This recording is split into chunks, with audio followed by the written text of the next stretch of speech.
शिव शक्ति की, भक्त और भक्ति की ये कथा महान।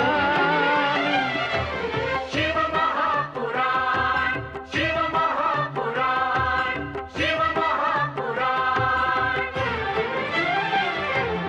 ओम नमः शिवाय, नमः शिवाय, ओम नमः शिवाय, नमः शिवाय, नमः शिवाय, ओम नमः शिवाय, नमः शिवाय, नमः शिवाय।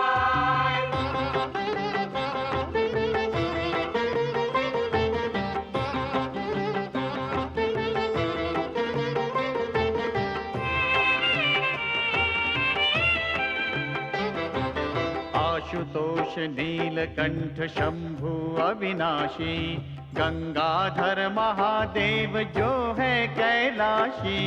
आशुतोष नीलकंठ शंभु अविनाशी, गंगाधर महादेव जो है कैलाशी।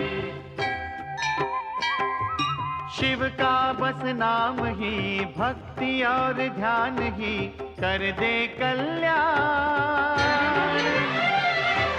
शिव महापुराण, शिव महापुराण, शिव महापुराण। ओम नमः शिवाय, नमः शिवाय, नमः शिवाय, ओम नमः शिवाय, नमः शिवाय, नमः शिवाय, ओम नमः शिवाय, नमः शिवाय, नमः शिवाय। शिव महापुराण, शिव महापुराण, शिव महापुराण, शिव महापुराण, शिव महापुराण।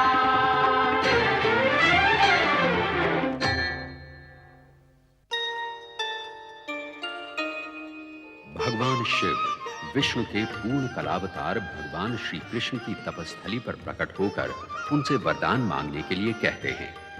श्री कृष्ण शिव को प्रणाम करके कहते हैं कि महारानी जाम्बवंती की पुत्र प्राप्ति की इच्छा पूर्ण करें। शिव गंभीर होकर चेतावनी देते हैं कि जाम्बवंती का होने वाला पुत्र उनके यदु कुल के विनाश का कारण बनेगा।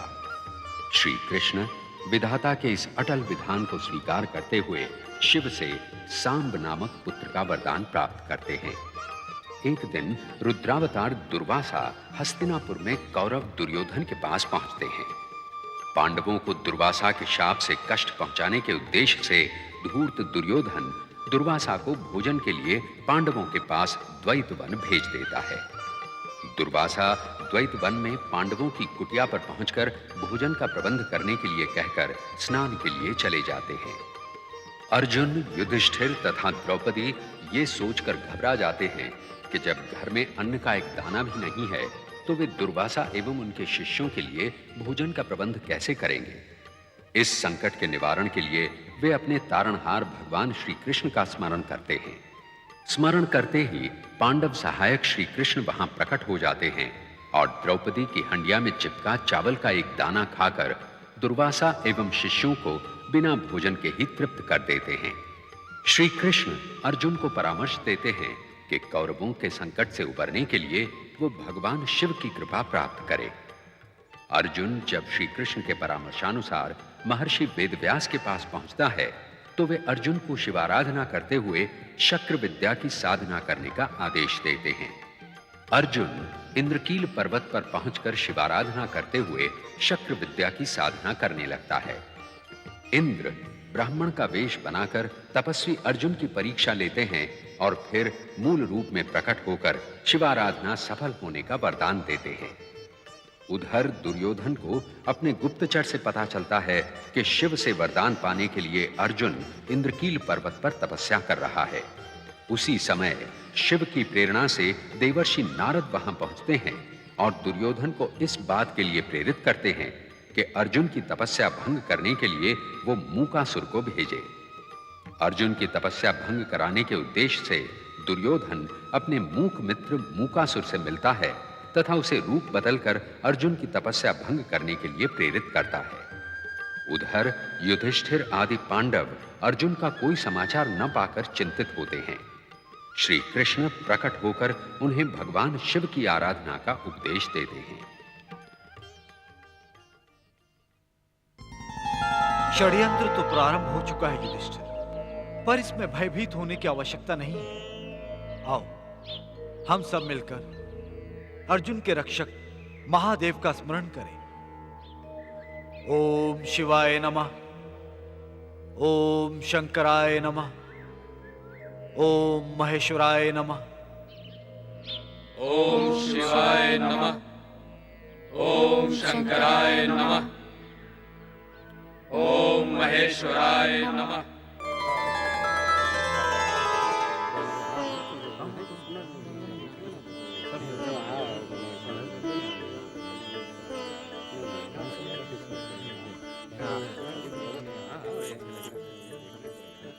प्रणाम माते।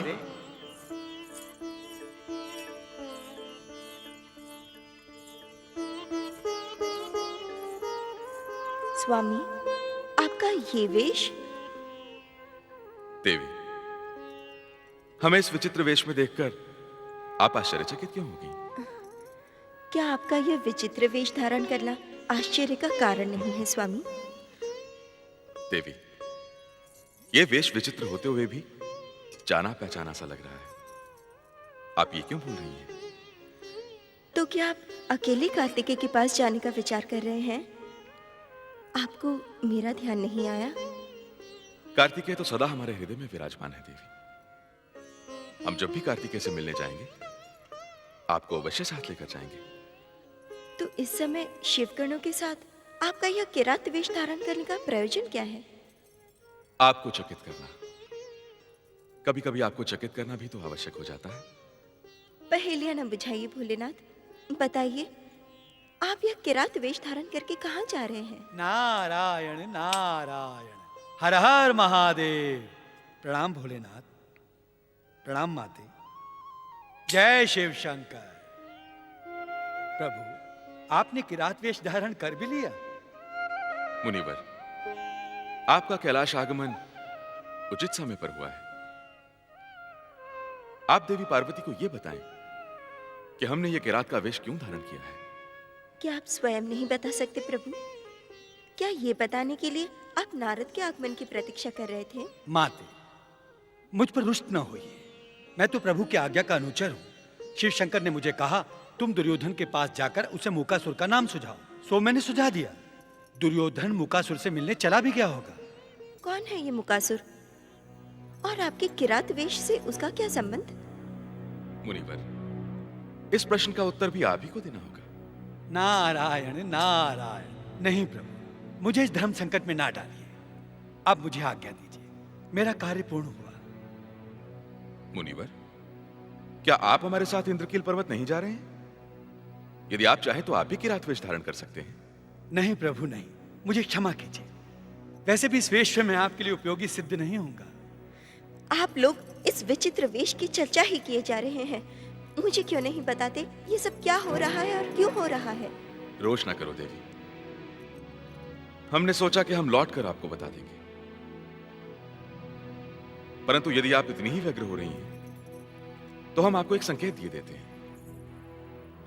हम अपने भक्त पांडव वीर अर्जुन की सहायता के लिए इंद्रकील पर्वत जा रहे हैं।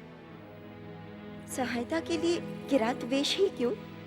क्योंकि उस सहायता में परीक्षा भी सम्मिलित है देवी, तथा इस किरात वेश के बिना वो परीक्षा संभव ही नहीं है। चलिए शिवगणों, मूकासुर वहां पहुंचने ही वाला होगा। हर हर महादेव। जय शिव शंकर। हर हर महादेव। जय शिव शंकर। नारायण नारायण। अब मुझे भी आज्ञा दीजिए माते। हर हर महादेव। जय शिव शंकर।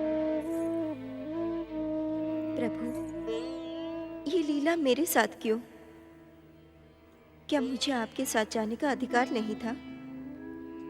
ओम नमः शिवाय। ओम शंकराय नमः। ओम शंकराय नमः।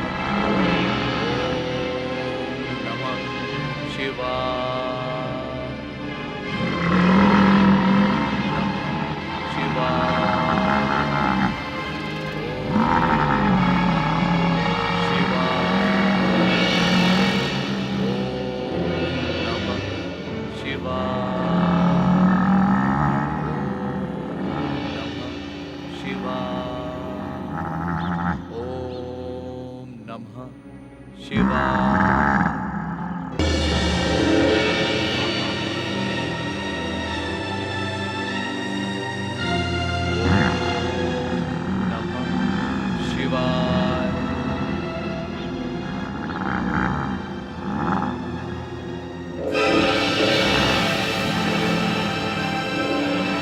क्षमा करना शिव शंकर, मुझे आपकी आराधना भंग करनी पड़ रही है।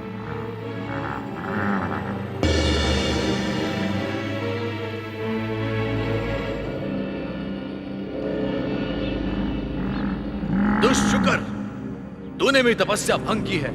अब तू मेरे हाथों जीवित नहीं बचेगा।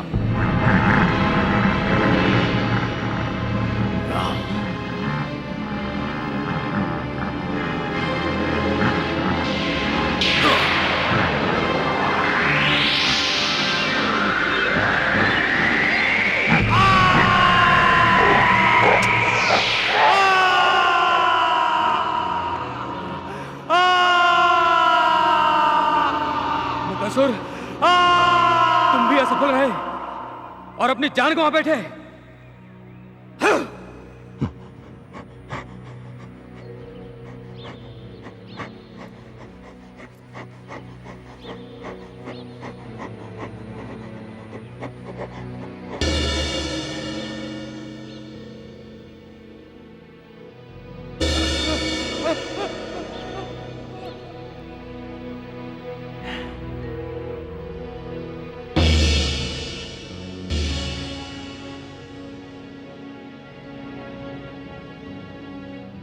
ए किरात, छोड़ दे। ये वाण मेरा है और इसी वाण से मैंने इस असुर को मार गिराया है। तपस्वी महाराज, तपस्या का ढोंग क्यों कर रहे हो? क्या तपस्वी तपस्या करते करते किसी पर बाण चला सकता है? इस वेश में तुम्हें झूठ बोलते हुए लज्जा नहीं आई? ये वाण मेरा है और देख, इस पर मेरा चिन्ह भी है। तुम्हारा चिन्ह? तुम्हारा चिन्ह मुझे तो कहीं दिखाई नहीं देता।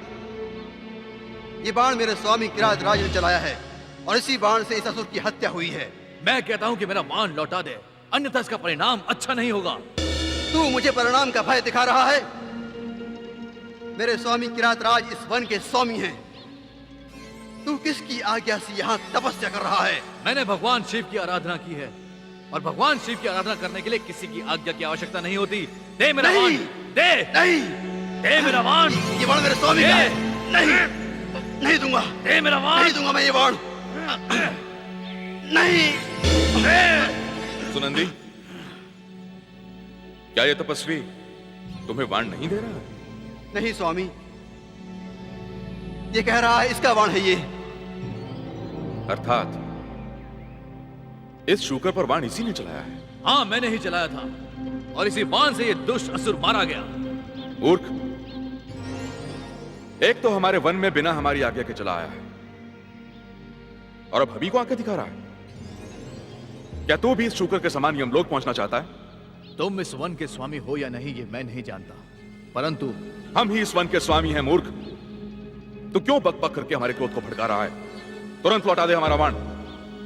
मैंने शिव की आराधना की है किरात राज, मुझे मृत्यु का भय ना दिखाओ।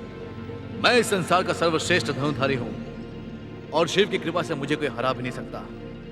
मेरा समय नष्ट ना करो और ये वाहन छोड़कर लौट जाओ यहां से। मूर्ख, तूने हमारे बल और हमारे अधिकार को चुनौती दी है। अब तो तुम्हें तुम्हारा शिव भी नहीं बचा सकता। मैं अंतिम बार कह रहा हूं तुझसे कि तू लौट जा, अन्यथा मैं शिव की आराधना के समय किसी और की हत्या नहीं करना चाहता। तू हमारी हत्या करेगा मूर्ख? 100 जन्म लेकर भी हमारी हत्या करना तो दूर, तू हमारा बाल भी बांका नहीं कर सकता। तुम ऐसे नहीं मानोगे तो फिर भुगतो अपने हट का परिणाम। उचित है।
बहुत बड़ा धनुर्धारी समझता था स्वयं को। देख लिया ना, तू हमारे सामने केवल एक नौसिखिया ही है। यदि और हमसे टकराने का साहस किया तब तू जीवित नहीं बचेगा। नहीं, कदापि नहीं। भगवान शिव की सौगंध, यदि इस बार मेरे बाण निष्फल रहे तो मैं सदा के लिए धनुष बाण छोड़ दूंगा।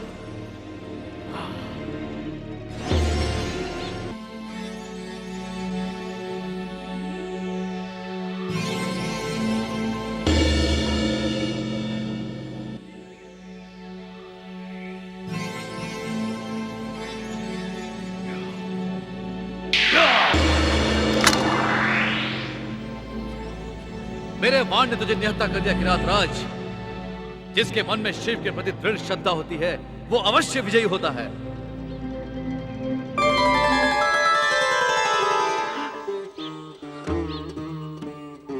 प्रभु भोलेनाथ,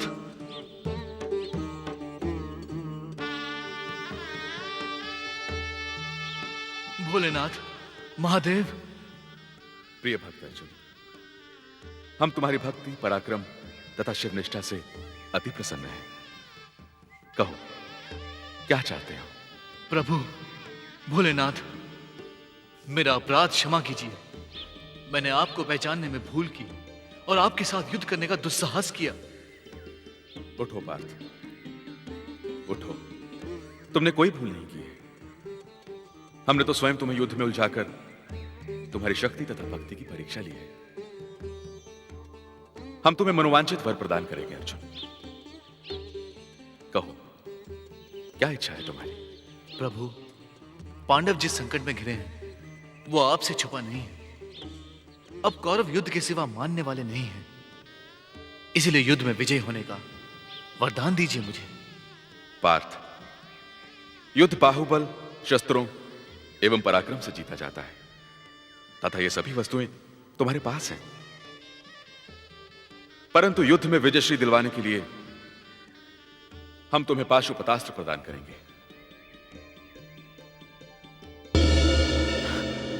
लो पार्थ। मैं धन्य हुआ प्रभु, मैं धन्य हुआ। पार्थ, यह पाशुपतास्त्र अजेय है। कोई भी शस्त्र पाशुपतास्त्र पर कभी प्रभावी सिद्ध नहीं होगा। तुम्हारा कल्याण हो पार्थ। प्रभु,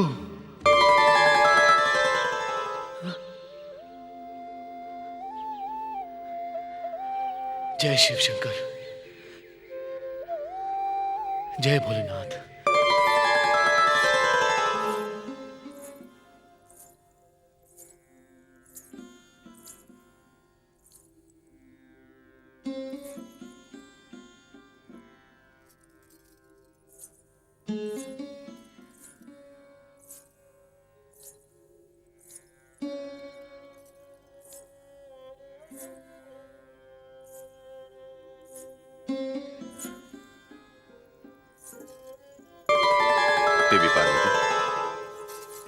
स्वामी, आप आ गए प्रभु।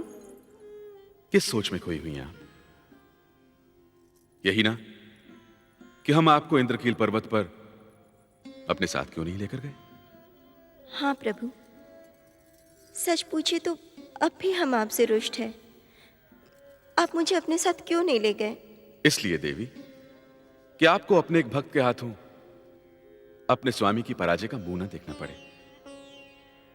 देवी, हमारे भक्त अर्जुन ने हमें युद्ध में परास्त कर दिया है। अर्जुन ने आपको परास्त कर दिया? हम जानबूझकर परास्त हो गए थे देवी, क्योंकि अर्जुन जैसा अद्भुत धनुर्धारी संसार में ना आज तक हुआ है, ना होगा। हम उसे पाशुपतास्त्र प्रदान करके विजयश्री का वरदान देकर आ रहे हैं। अर्थात युद्ध में पांडवों की विजय होगी? यतो धर्मस्ततो जय। जहां धर्म होता है वही विजय होती है देवी। इसलिए धर्म को विजय दिलवाना हमारा परम कर्तव्य है। शिव भक्ति की महिमा अपार है। इसी शिव भक्ति की दृढ़ता तथा शिव कृपा से जुड़ी है शिव के परम पावन एवं प्रसिद्ध ज्योतिर्लिंग घुष्मेश्वर की स्थापना की भावनात्मक नाटकीय कथा। सह्याद्री अंचल के एक गांव में सुधर्मा नामक एक धर्मात्मा ब्राह्मण अपनी सती साध्वी पत्नी सुदेहा के साथ निवास करता था। दैव योग से सुधर्मा दंपति विवाह के कई वर्षों के पश्चात भी संतान सुख से वंचित थे। लंबे समय तक निर्वंश रहने का अनुताप सुधर्मा तथा सुदेहा के मन में गहरे तक बैठ गया था। दोनों को रात दिन यही चिंता सताती रहती थी कि यदि वे पुत्र प्राप्ति के बिना ही मृत्यु को प्राप्त हो गए तो उनके वंश का उद्धार कौन करेगा।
स्वामी, यूं कब तक रातों की नींद गवाते रहेंगे?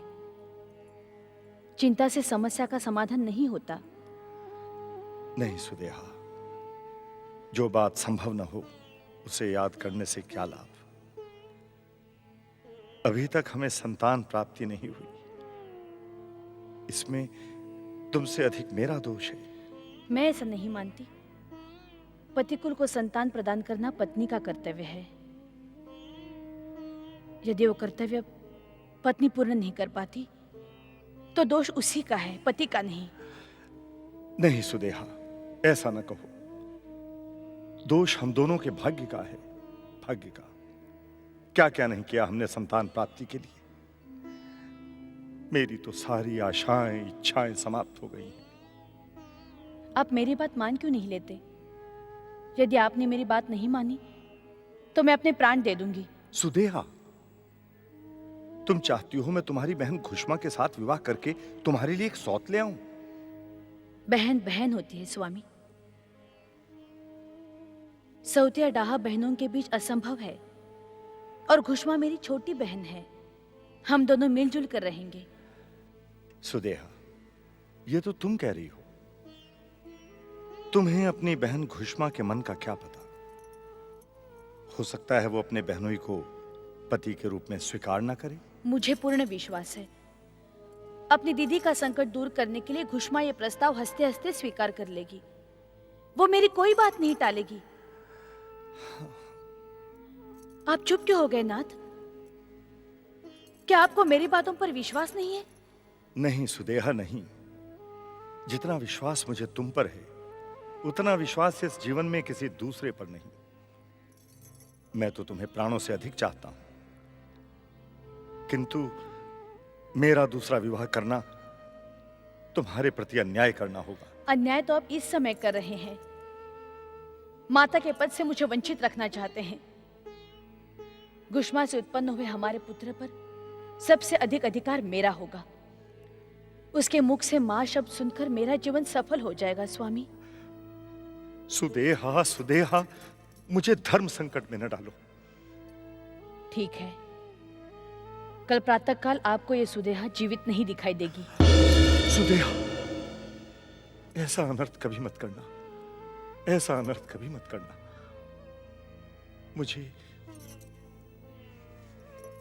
मुझे तुम्हारा प्रस्ताव स्वीकार है। मैं जानती थी स्वामी, आप मेरे मन की बात अवश्य मानेंगे। मैं कल ही मायके जाके इसी सप्ताह विवाह का मुहूर्त निकलवाती हूँ।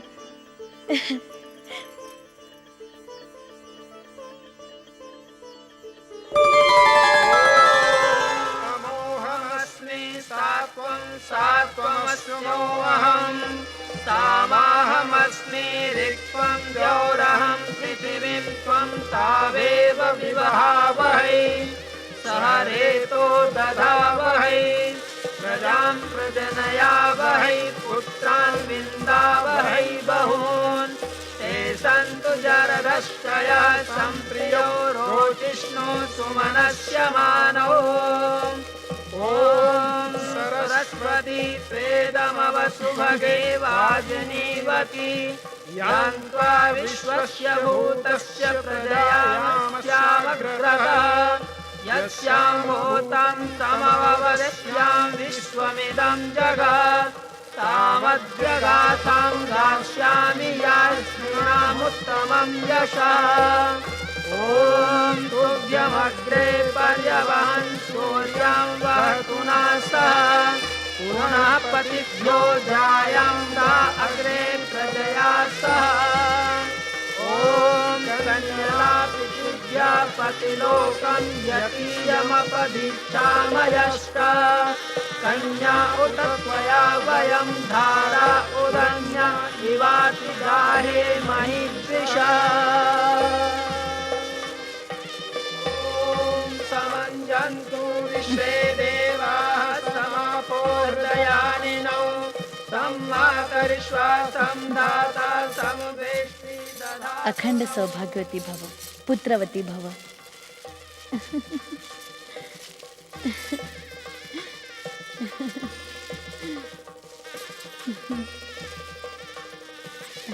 बधाई हो, बधाई हो, बधाई हो।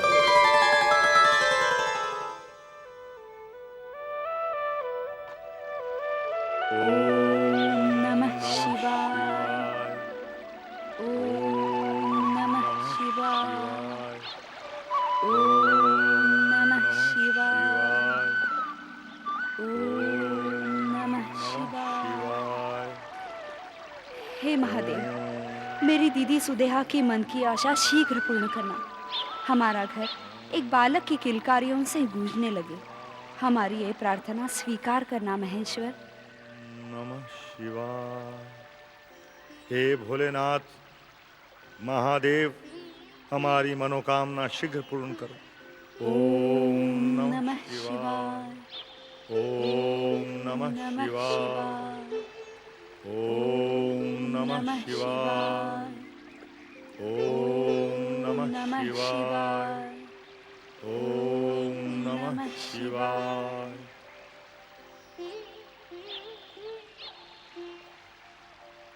ओ चलो।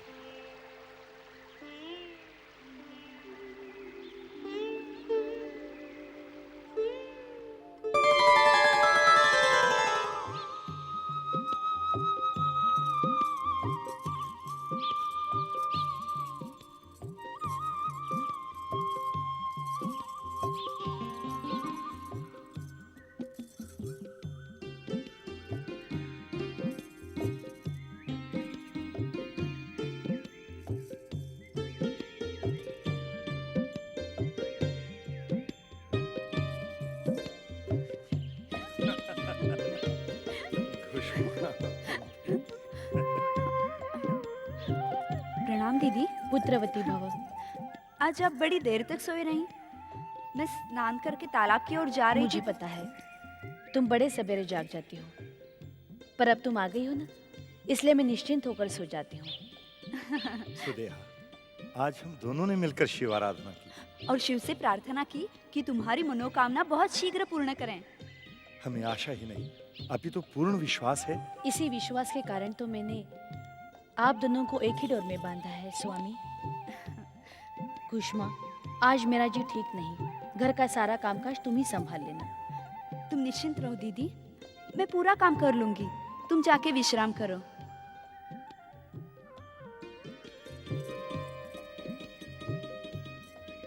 अरे अरे तुम कहाँ चली? जो बातें अधूरी रह गई थी पहले वो तो पूरी हो जाने दो। अरे अरे, ये क्या कर रहे हैं? दीदी देख लेगी। अरे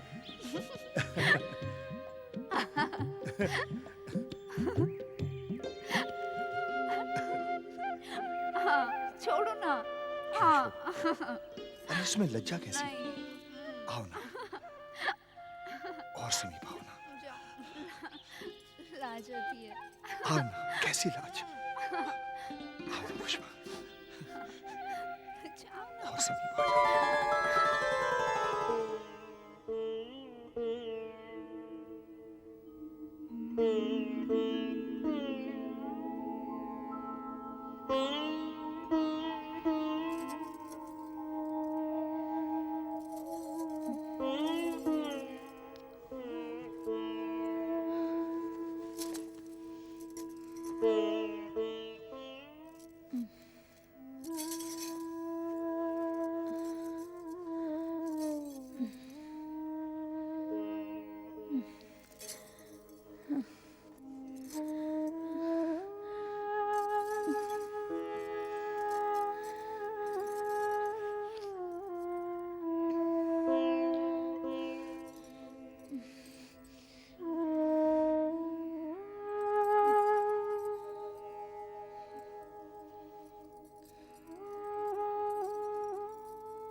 कितना मधुर है तुम्हारा संगीत। हटो ना। खुशबू, और समीप आ जाओ। आओ ना।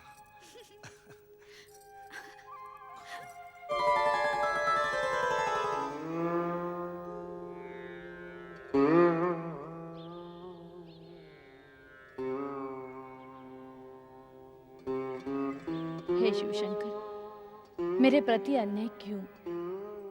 मेरे स्वामी मुझसे आंखें क्यों चुराते हैं?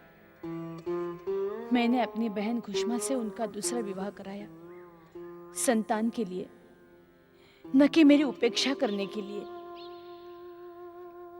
किंतु ये सब देखकर मेरा मन जल रहा है। मुझे शांति प्रदान कीजिए परमेश्वर, मुझे शांति प्रदान कीजिए।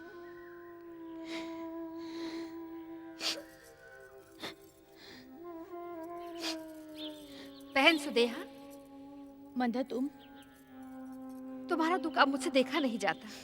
एक बात कहूं, बुरा तो नहीं मानोगी? तुम्हारी बातों का भला मैं क्यों बुरा मानूंगी? तुमने जानबूझकर अपने पैर पर कुल्हाड़ी क्यों मारी? जब तुम्हारा पति तुमसे संतुष्ट था तो घुष्मा से उसका दूसरा विवाह करने की क्या आवश्यकता थी? सारा गांव जानता है मैंने अपनी बहन के साथ उनका दूसरा विवाह क्यों कराया। हाँ हाँ, जानती हूँ, संतान के लिए। परंतु ऐसी संतान से क्या लाभ जो आने से पहले ही अपनी बड़ी माँ का जी दुखाने लगे? भला होने वाला बच्चा मेरा जी क्यों दुखाएगा? तुम कुछ भी कहो बहना, परंतु तुम अपने पति का पहले जैसा प्यार पाने से रही। घुष्मा तुमसे छोटी है, सुंदर भी है। नवविवाहिता पत्नी का मोह तुम्हारे पति को पूरी तरह से बांध चुका है, और वो उसके होने वाले बच्चे की माँ भी है। उस पर तो वो अपना पूरा प्रेम बरसाएगा ही। तुम चुप रहो, मुझे कुछ नहीं सुनना है, मुझे कुछ नहीं सुनना है।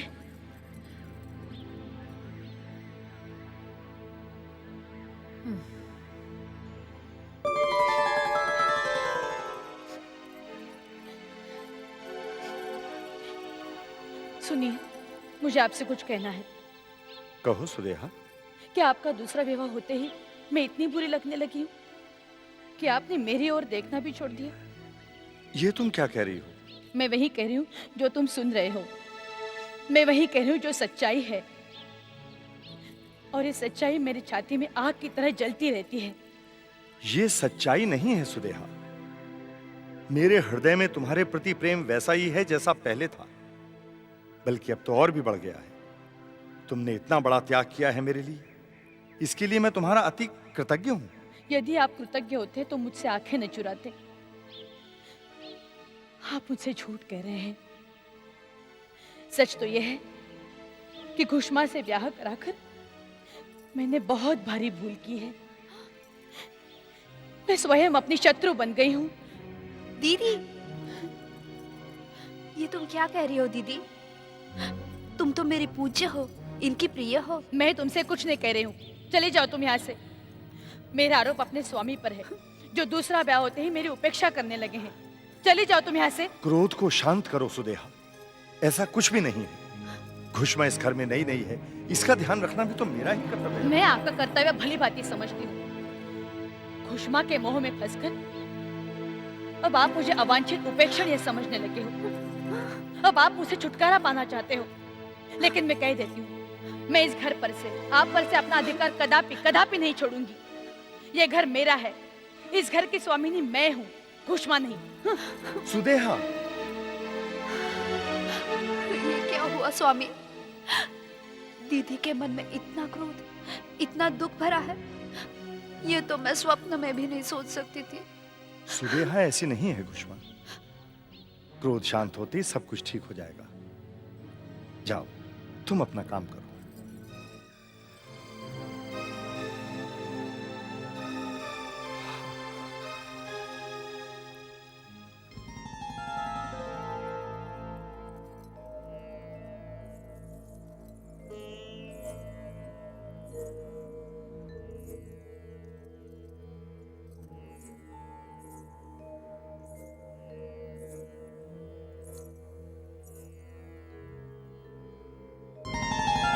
नारायण नारायण। प्रणाम माते। आयुष्मान भव।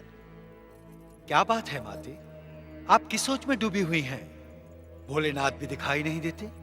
कहाँ गए हैं भोलेनाथ? मैं स्वयं नहीं जानती वे कहाँ गए हैं। अर्थात वो आपको बताकर नहीं गए? क्या आप उनके स्वभाव को नहीं जानते देवर्षि? अचानक अदृश्य होके वे सदा ही मुझे चिंता में डाल देते हैं। नारायण नारायण। भोलेनाथ की लीला निराली है माते। वे दृश्य होकर भी अदृश्य हो जाते हैं, और अदृश्य होकर भी हर स्थान पर उपस्थित रहते हैं। इस समय भी यहाँ उपस्थित होकर वो हमारी बात अवश्य सुन रहे होंगे। भोलेनाथ, प्रभु सुन रहे हैं ना आप? नारायण नारायण। प्रभु इस समय हमें दिखाई नहीं देंगे माते?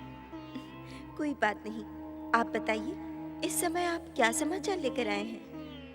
माते, संसार की विचित्र गति देखता आ रहा हूं। जहां सुख होना चाहिए वहां दुख है, और जहां सुख है वहां शांति नहीं है। इसी का नाम संसार है नारद। अब आप उस घटना के बारे में बताइए जिसे देखकर आपका मन चिंतित हो उठा है, तथा जिसने आपको यहाँ आने के लिए प्रेरित किया है। बेचारी सुदेहा, वर्षों संतान न होने के कारण उसने अपनी छोटी बहन घुष्मा का विवाह अपने पति से करवाया, किंतु फिर भी वो प्रसन्न नहीं है। क्यों? ऐसी क्या बात हुई? क्या घुष्मा को संतान नहीं हुई? ये बात नहीं है माते। घुष्मा तो परम शिव भक्त है, संतान तो उसको होकर ही रहेगी। किंतु संतान होने से पूर्व ही उसकी सौत बड़ी बहन उससे ईर्ष्या करने लगी है। बड़ी बहन होकर छोटी बहन से ईर्ष्या? नारायण नारायण। सौत होने पर ईर्ष्या होना स्वाभाविक है माते, क्या ये आप नहीं जानती? किंतु उसे सौत से अधिक क्रोध अपने पति पर है। वो समझती है कि पति उसकी उपेक्षा कर रहा है। संतान होते ही सब ठीक हो जाएगा देवर्षि। संतान होने पर दोनों माताओं का स्नेह उस पर उमड़ पड़ेगा। ईर्ष्या द्वेष अपने आप समाप्त हो जाएंगे। भोलेनाथ करे ऐसा ही हो माते। अब आज्ञा दीजिए। नारायण नारायण, हर हर महादेव।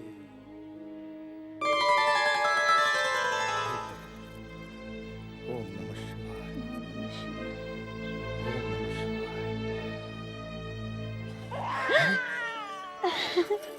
देखो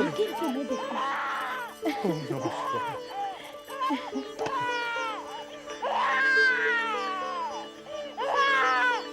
ओम नमः शिवाय। ओम नमः शिवाय।